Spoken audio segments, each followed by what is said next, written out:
If there was ever a list I made for times I wanted to see the main character die in a movie, this one has got to be on top of that list. DashCam, directed by Rob Savage, and is available on all streaming platforms. Let's talk about it.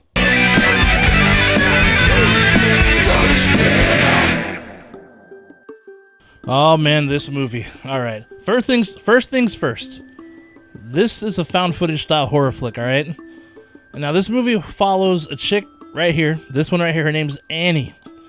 And the funny part about her, that's actually her real name in real life as well.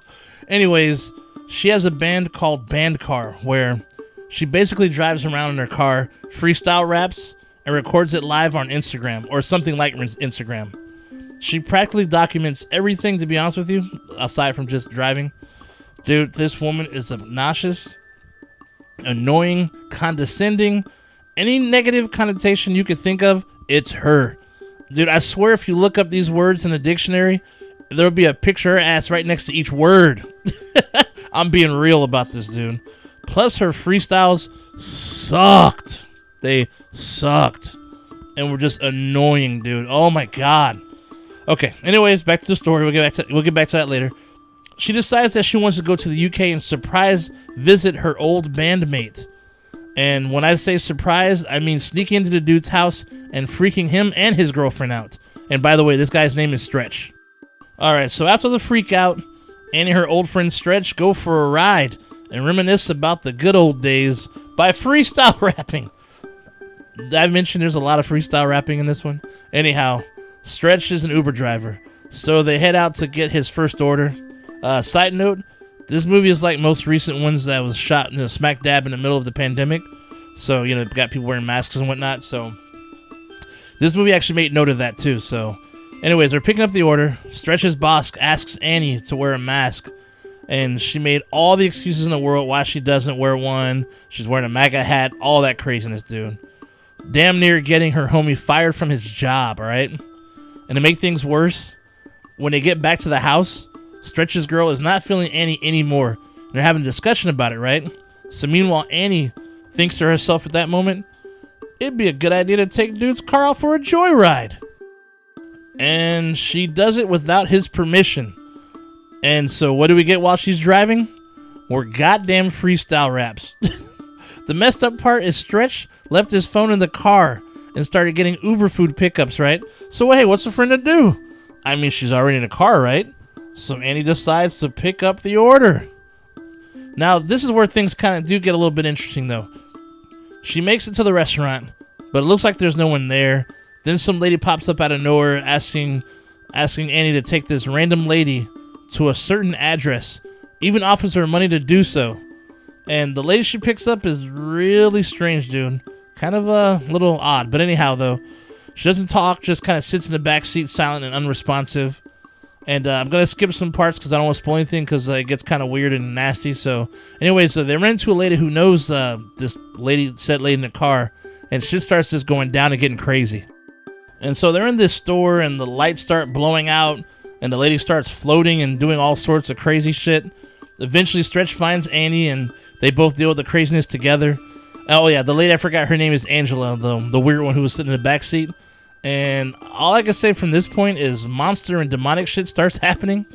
And me personally, I start rooting for the monsters to kill Annie, dude, because I'm tired of fucking raps, dude. I'm tired of them. But anyways, I won't spoil the end for you, though. I mean, it does get pretty interesting at the end. I'll admit that. But damn, dude. I'll say this, though. So once you have like kind of like the ending scene of the movie, right? In case you didn't get enough of Annie's freestyles, they put on 10 more minutes of extra freestyles, dude. God damn, dude. Oh, this movie. Oh, goodness. All right, we got to talk. So the best way I could put this is if I watched this in the theater, I probably would have walked out. I mean, her rapping was it was annoying, dude. I just couldn't take it, dude. It was like hearing like someone scratching a chalkboard for like fucking 2 hours, dude. My God. Actually, movies like less than that, but you know what I'm saying. And it just kept going on and on and on. Plus, her character had zero good qualities, dude. So it's just like, it was a double whammy, dude. It's just, oh, I don't know, man. I didn't have the patience for her, dude. That's the sad part. Annie is like that little sister you have or that sibling you have that just won't shut the fuck up. You know, they were saying people walked out on Crimes of the Future, dude. They should be walking out on this shit, dude. Fuck that. I mean, she's supposed to be the final girl, and I want her to die in the worst way, dude. I'm sure this is what the director was looking to do. Have this character get under your skin. Well, I'm gonna be honest with you. You did a little too good of a job because I had to watch this shit in 3 sittings, dude, because I was getting that annoyed with it. It was not because it was disgusting or nasty or too bloody or too controversial. No, it was because of this chick, dude. My God. Anyways, also with it being a found footage style movie and them having very few characters, there was nobody else you could really latch on to, you know, kind of take a break from Annie. So she was pretty much in your face the whole time with a couple of stuff with a couple minutes without her, but overall you get to see her and just her and her and her. And a note on Rob Savage, the director, he also directed another film that actually went straight to Shudder. Also, he did this during the pandemic. One called Host that was mostly done through Skype, I believe. So anyhow, though, yeah. So he's kind of used to doing this this style of film. It's nothing new to him, dude. I'm gonna be honest with you. I cannot recommend this. I mean, first off, I'm not that big on found footage movies in the first place.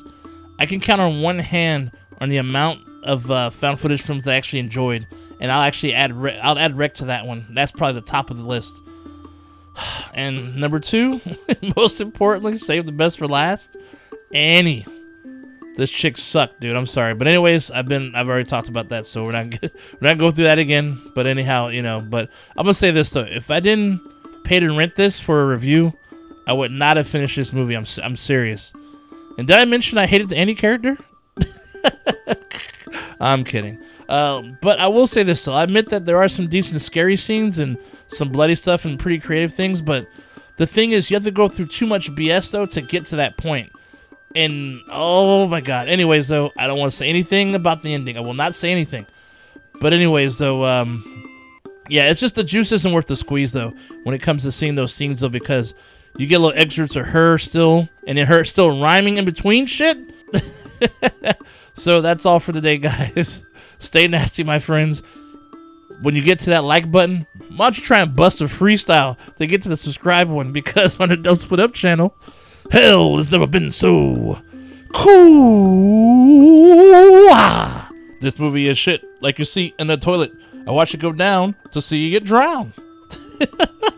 Stay nasty out. I'll see you soon. Would you steal a car? No. Would you steal a computer? No. Would you steal a purse? No. Would you steal a TV? No. Have you subscribed to the Don't Split Up channel yet? No. Viewing without subscribing is a dick move. Don't be a dick. Subscribe. Click and subscribe. It's free.